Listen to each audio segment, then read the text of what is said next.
Keeping venomous reptiles is an unforgiving hobby, requiring proper training and lots of experience. One simple mistake can be the difference between life and death. Remember, the most venomous snake in the world is the one that just bit you. There are no venomous snakes with training wheels. Just because you see viperkeeper handle snakes a certain way does not mean you should try it too. You can see the microchip right under its skin on the middle of its back. Ah, okay. That's funny. Oh, you're a beauty. One guy came here with a false coral snake and said, my little boy, 3 years old, claimed that there was a necklace behind the sofa, behind the sofa, and so it was the snake, and the little boy, was almost touching. Oh, I know. That's very scary because small children, it's very serious. It's bad when something like, bites an adult male like myself, but to bite a child, these are quite toxic too, but mostly it's very specific for lizard feeding, essentially. It's interesting how some venoms have no effect in mammalians' nervous systems, but are quite bad for their prey species. It's not surprising, but it's still interesting that the proteins are keyed so special they won't fit in the Butans on our synapse, but will fit in the prey species. The year before last, we wrote a paper on the reproduction of this animal. Very nice, very nice. I will send to you if you don't mind. Yes, of course. In PDF file. I get lots of time on airplanes to read what I like to read. Airplanes. So thank you, yes. This is a beautiful specimen. Absolutely. You don't see them this beautiful in the United States very often. Look at this, guys. It's constrictor. Oh, this is as sweet as it gets. Wow. And like I said, I don't keep anything that's non-venomous. Oh, these are related to the red-eared sliders in Florida, in the southern United States. Maximilia, I don't know. I'm not a big turtle guy, but I do appreciate them as a very successful species. And unfortunately, it's not necessarily the pet trade. It's the people eating them that's the problem. Yes, they'll be extinct very soon if we don't stop it. Some years ago I was given very little babies, and my daughter was, they grew up, I think, like this, and I have to donate them. Yes, yeah.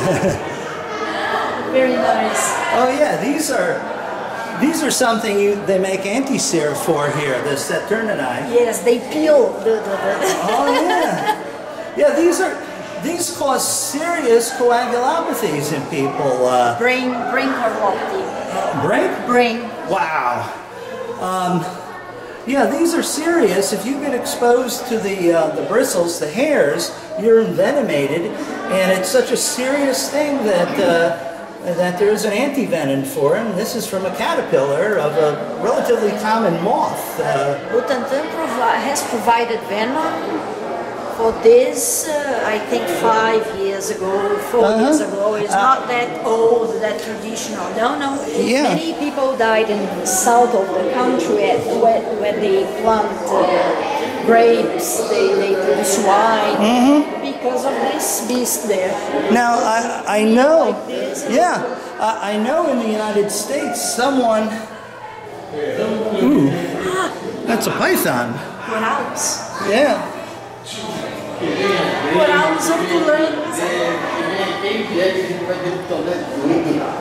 Corals hortulantes. Beautiful. Absolutely. It's quite red. White rare snake. Yes, yes. I've never seen one alive before. Just pictures. Neolophus. Beautiful vivariums, by the way. They do such a nice job here. Just fantastic. Here there seems... Well, you know, there. good spotting. Oh, look at that. Look at the little head popping out looking at us. That's so cool. Say hello. That's awesome. Good spotting. You can tell you're with a real herpetologist when they can pull them out of the weeds like that.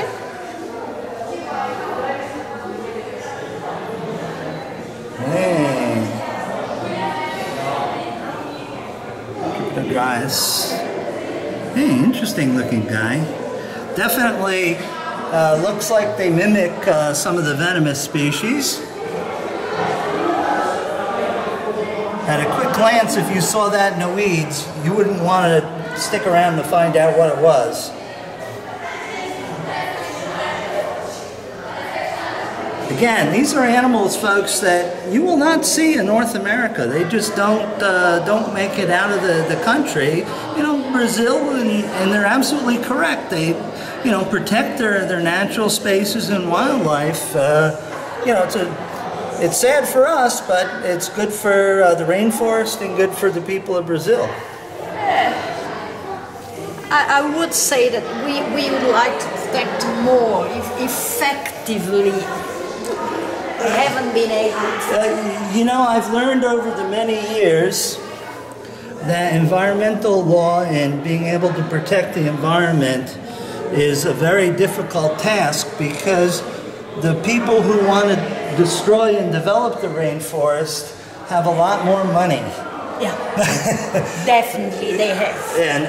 And the politicians, you just show them the money and they will do anything to get it. I concluded that politics and politicians in Brazil are more corrupt than anywhere else in the world. I don't know. Our president, our current administration in the United States is challenging that that statement. It's quite bad, and we're going to throw them all out in November. But yeah, I mean, they're supposed to be representing us, but they do not just take care of themselves. Now remember, folks, rattlesnakes can be arboreal, and it's not uncommon a colleague of mine to be bitten. Many years ago, got to the office, opened the door, and she had a plant, a vase, and there was a rattlesnake there, you know, 2 meters from the floor, and the rattlesnake was there like this.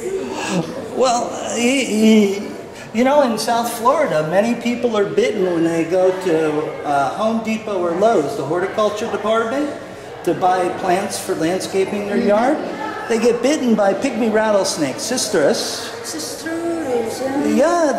They crawl up into the plants and sit there, and you grab it, you get bitten. And another colleague that was doing a study of timber rattlesnakes in New Jersey in the Pine Barrens, they were in an area they knew there were rattlesnakes, and you know, he's looking around, and you know, he did this, and he stopped, and he was nose to nose with a timber rattlesnake on a branch right at his nose.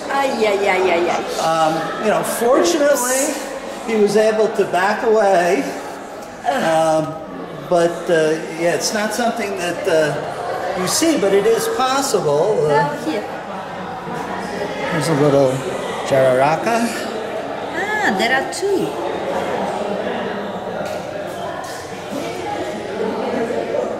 Yeah, I see some coils back there. Theoretically, there is another one there, hidden somewhere.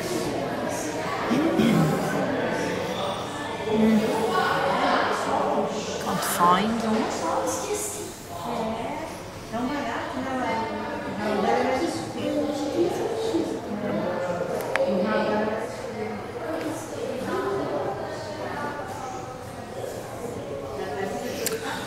Oh well. Big Indian python? Molurus, okay. Yeah.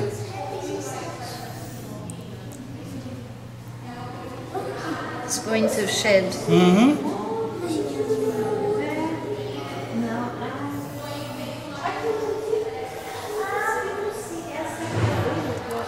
Okay, here's a coral snake. This is Corallinos, Micrurus corallinos.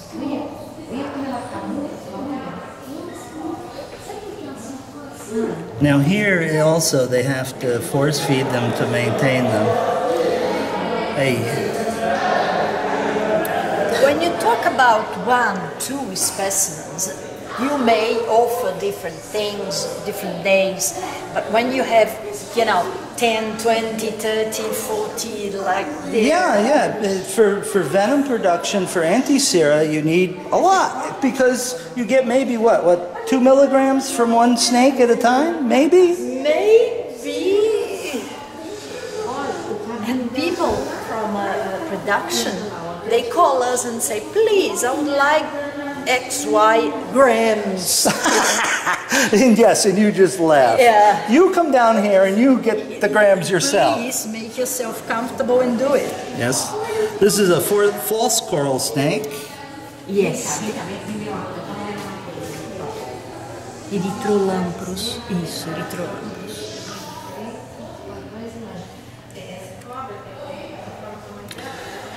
Nobody home. When I used to receive, people with the snakes identified, I was, quicker in this thing that look at the snake, identify. Nowadays, I must look. Yeah, that's a regular old milk snake.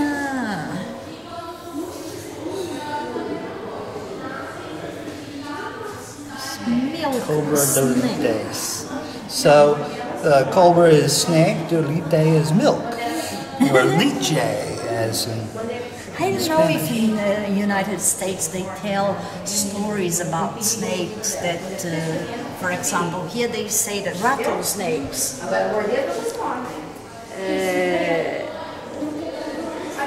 they attack mothers with little babies, and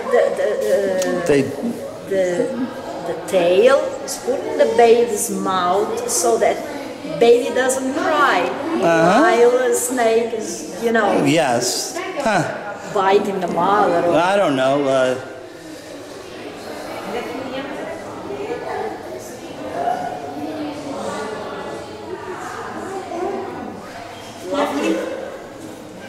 Oh yeah. That's it. We'll back up a couple. These are just your run-of-the-mill Cascavella. Cascavella doesn't have protamine. Doesn't.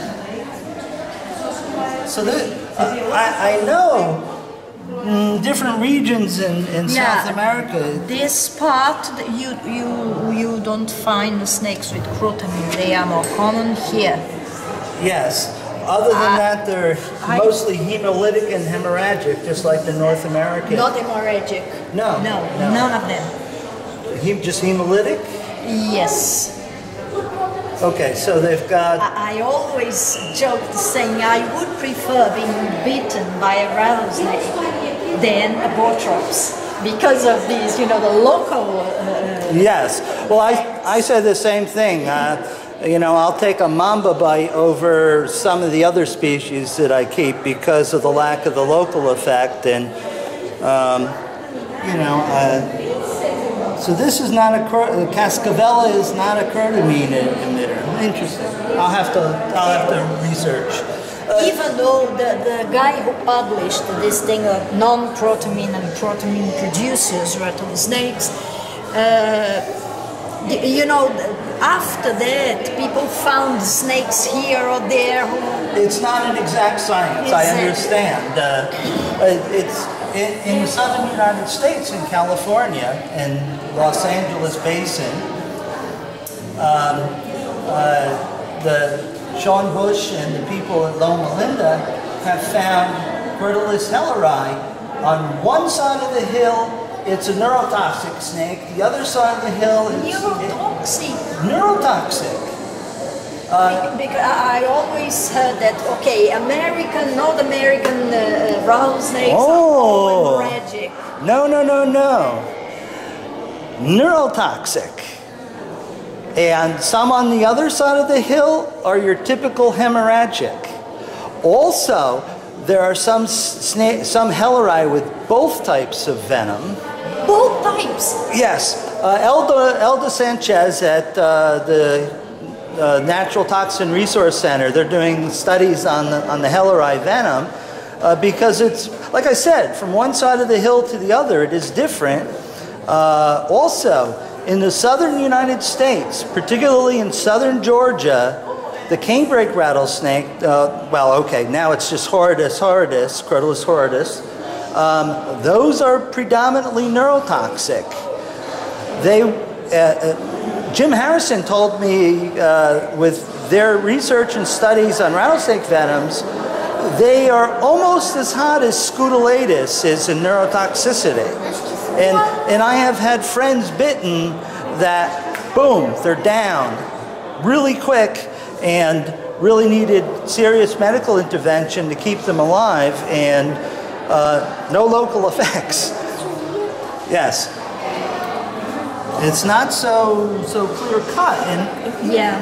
Well, I tell people, especially if they're collecting, this is a Bothrops erythromelis actually. Yes. I tell people to be very careful where their snake comes from, because this will require a different bite response than your typical timber rattlesnake. Mm-hmm. So, yeah, when I get something from that region, I make sure that my friends know where it came from, so they can be aware. Normally in Bothrops, you find an ontogenetic change in venom. Mm-hmm. I don't know if this hemorrhagic Crotalus.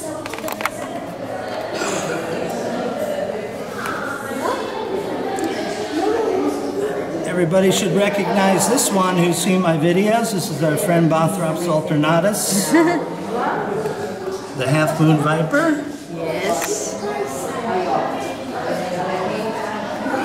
As I said, every year I have some born. Now this is Bothrops smoogenii, which is actually a new species I acquired. Very beautiful Bothrops. Very toxic and very, very a difficult animal to handle. But look at that. That's beautiful. Pretty.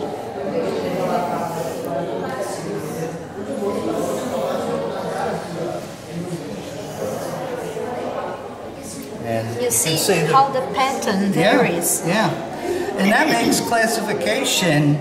This is more for central Brazil, and that pattern looks like more the Amazonian direction. Yeah, because, you know, people just think that Brazil is one big swamp, but it isn't. There's actually some very dry areas, and one would think that this would be a drier, sandy area. And even among those who go frequently to the field, this was described first time by Hobby 66 in a very dry area. So everybody used to call cerrado or savanna snake. Yes. But now they claim that if you don't have water nearby, the snake won't be found there. All right. Well, you don't know, but by old standards, by visual counting scales, you might consider these two different species. Yeah, but the point is, mitochondrial DNA didn't help that much in this, separation. Really? Is that because? Everybody, Atrox, Marajoensis, Mugini, Isabelli, Venezuelensis, all in the same bucket. I read that paper and also the rebuttal paper, and it's still not clear really what's going on. Like I said, in so many of your species, probably there's intergrades, some inbreeding. Yeah. That Neoid group. Yes? It used to be Neoid something, Pauloenses, Mato Grossenses, and then they were, let's say, upgraded to species. And some people say that the details and the differentiation within them is more difficult than that. So, why in Atrox you would have so many, and these you have different species?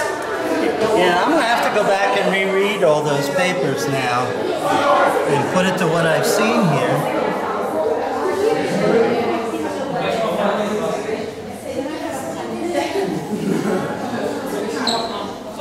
Again, folks, we're really privileged to be seeing a lot of these species because you don't see them in the United States, even in large zoos. You just don't see them.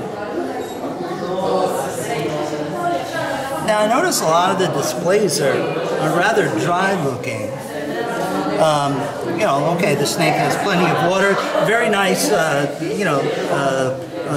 water dish, pool, substrate and stuff, but they seem to be pretty happy on the drier substrate. One would think that there'd be more of a moist substrate. Whoa. Look at this. We occasionally see these, not very often. Look at that. Beautiful gray highlighting to the chocolate brown pattern. Look at the facial stripes. That one's a stunner. Wow.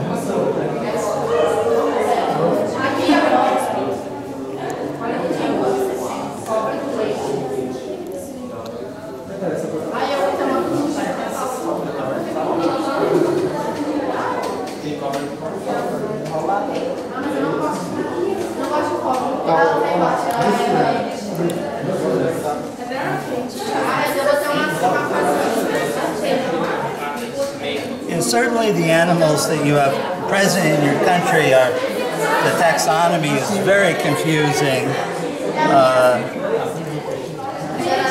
Certainly would take lots of study initially just to be comfortable enough to identify them sort of in the field. Yeah, it's the first thing to identify them as something. Man.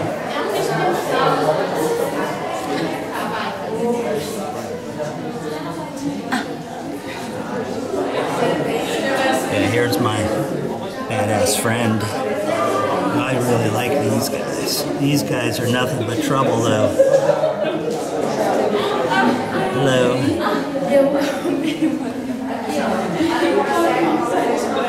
Atlantic forest.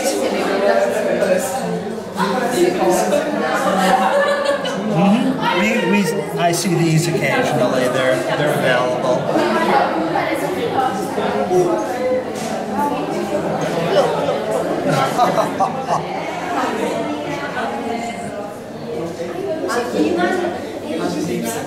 A very rare critter indeed.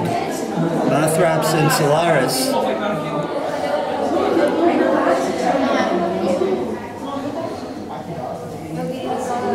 It's just waiting for that bird to land.